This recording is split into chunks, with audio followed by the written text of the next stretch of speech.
The WTTC situation could spell disaster, says Alain St.Ange.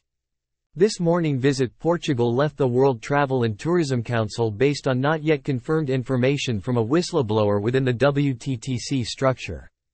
The current situation is unhealthy for WTTC and the global travel and tourism industry. African-American WTTC Chairman Arnold Donald has not responded to the crisis unfolding at the London HQ.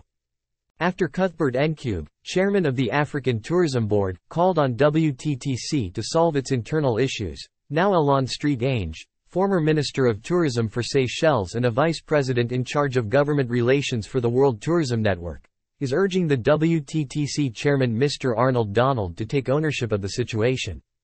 Alain St.Ange speaks out on the WTTC crisis. The news about WTTC and the resignation of influential private sector members is troubling. I am sure it's even more troubling to active players in the broader tourism community. Quote, "It's even more surprising after WTTC finished the largest and most successful summit in Riyadh with a message of unity.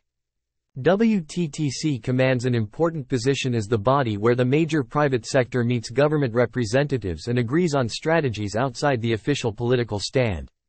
This is opening the needed dialogue for a more conducive tourism industry.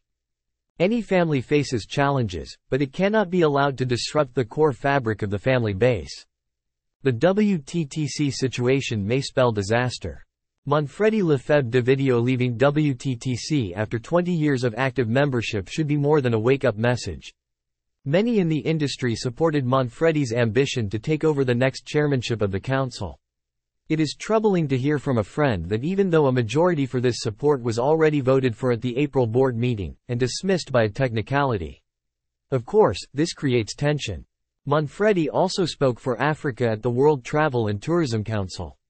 With the upcoming WTTC summit in Rwanda, the news of his resignation united African tourism in seeing this as a major step backward.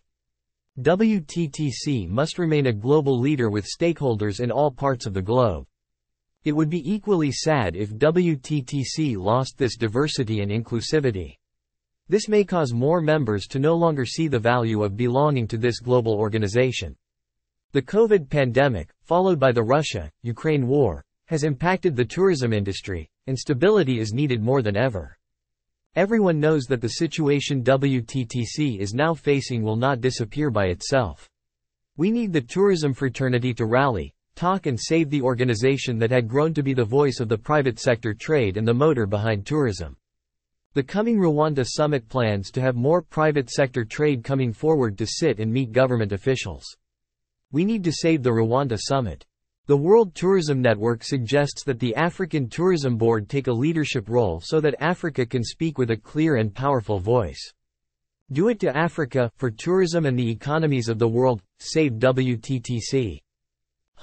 Alain St.Ange, former Minister of Tourism Seychelles, VP World Tourism Network.